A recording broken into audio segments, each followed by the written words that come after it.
In technical terms, an inverse square law is defined as any physical law stating that some physical quality or strength is inversely proportional to the square of the distance from the source of that physical quantity.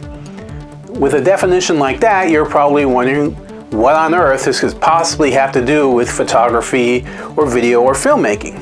And no one could blame you because it doesn't make any sense. Inverse square laws apply to many things in the world. Today, however, I'm only going to be looking at the most important one of them to photo, video making, or filmmaking, and that is light.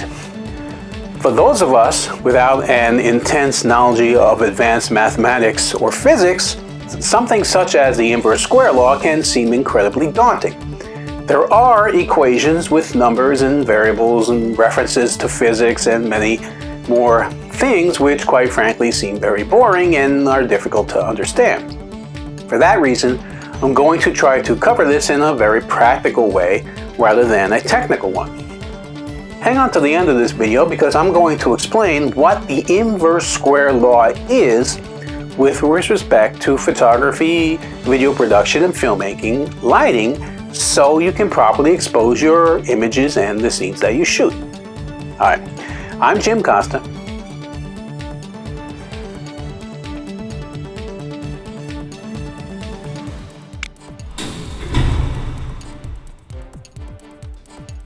I'm a videography, photography, and technology guru, but you can call me a dadographer.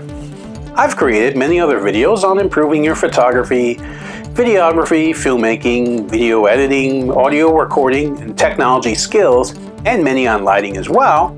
And I'll link to those in the description below and both during and at the end of this video, so stay tuned. If you want to learn more, remember to subscribe to my channel and hit that bell to be notified when I upload new videos. I upload every week, and I'll be uploading many more explanations of film, video, photo editing, and tech topics.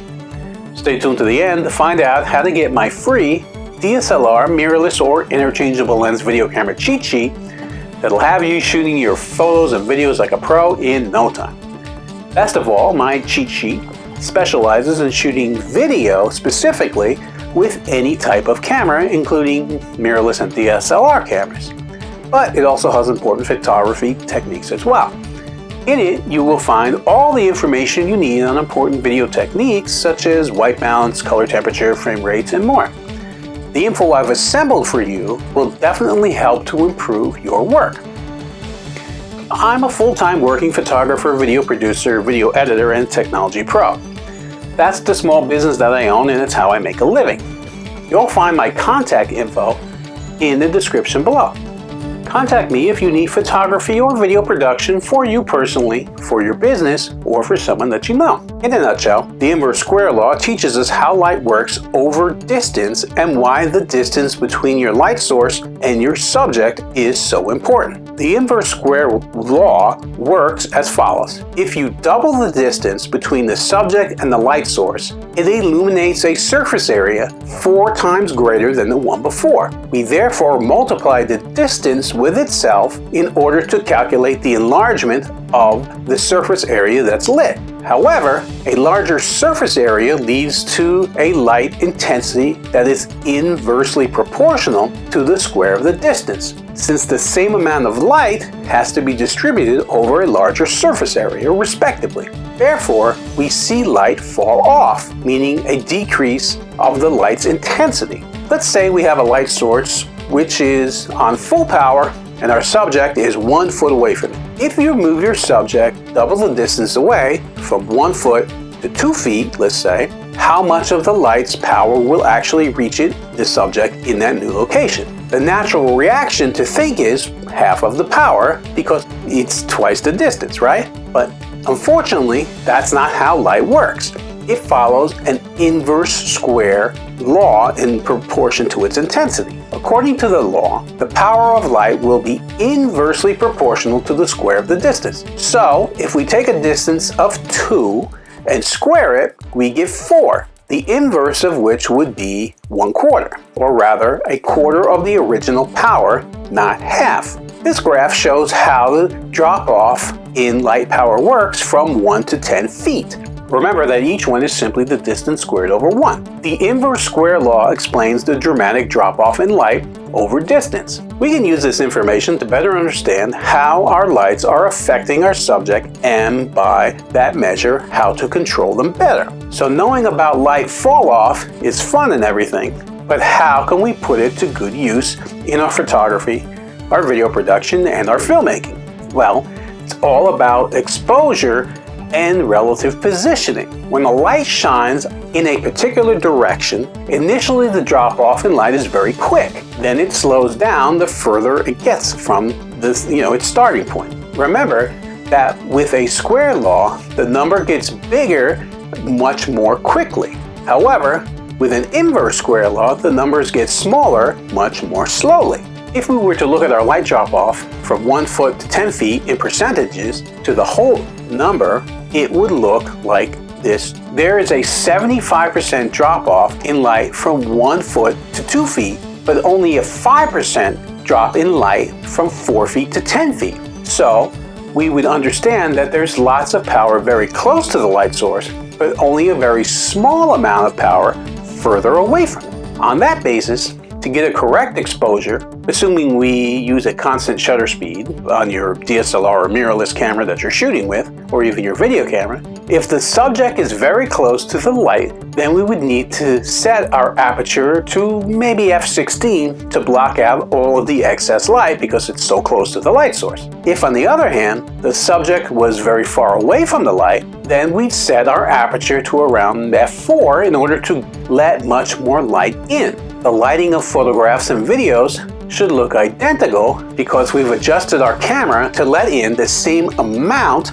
of light to each image or scene that we shot. So on that basis, we can plot out a rough estimate of where all the correct f-stops are to get a correct exposure level regardless of how far away the subject is from the light source, assuming the light source stays in the same spot. Remember, the light drops off very fast at first, then slower. In the same way, we open up our aperture very fast to start with, then slow down the further we get away from the light source. Let's put this information into a practical application. We'll start with lighting just one subject. Let's move those f-stop reference numbers to the top of our diagram as a handy point of reference.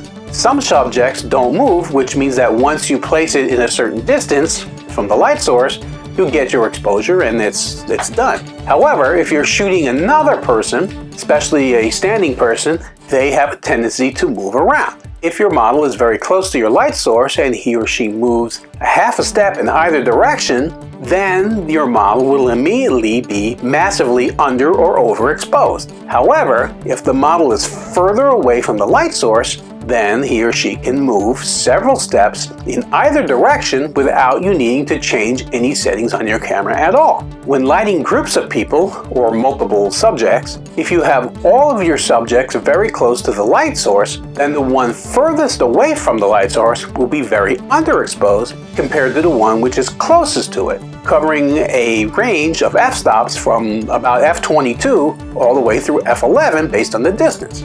But if you move all the subjects away from the light source, then they become pretty evenly lit around f4 or so. Of course, sometimes you actually want one element of your photo to be bright and one to be dark, such as with a background. So if you were to place your model very close to the light source with a backdrop some distance away, then assuming your model is exposed correctly, the backdrop would be very underexposed by comparison. However, if you instead wanted to have a bright subject with a bright background, then you would have both of them further away from the light source, but close to each other, because the same amount of light relatively is falling on them both. So what should you absolutely keep in mind? Regarding your aperture, the difference from one f-stop to the next always either leads to a doubling or halving of the brightness. Regarding the distance, if an object is placed close to the light source, the light fall off on said object is very high in comparison to the background, because light fall off is squared. When doubling the distance to the object, 4 times the light energy is required in order to balance the difference in brightness. Doubling or halving of distance is always equal to 2 f-stops regarding the difference in brightness.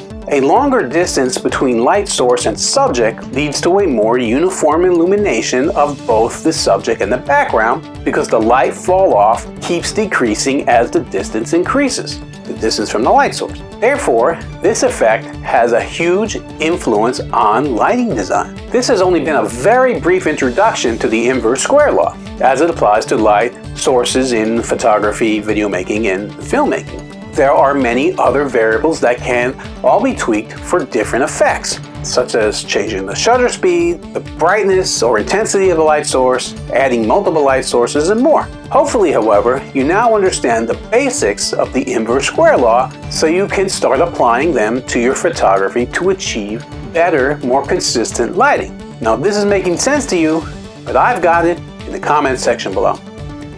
My question of the day is, have you used the inverse square law in your lighting setups? If so, how? Leave a comment below and let us know. Would you like to learn more about your camera settings to get you shooting like a pro?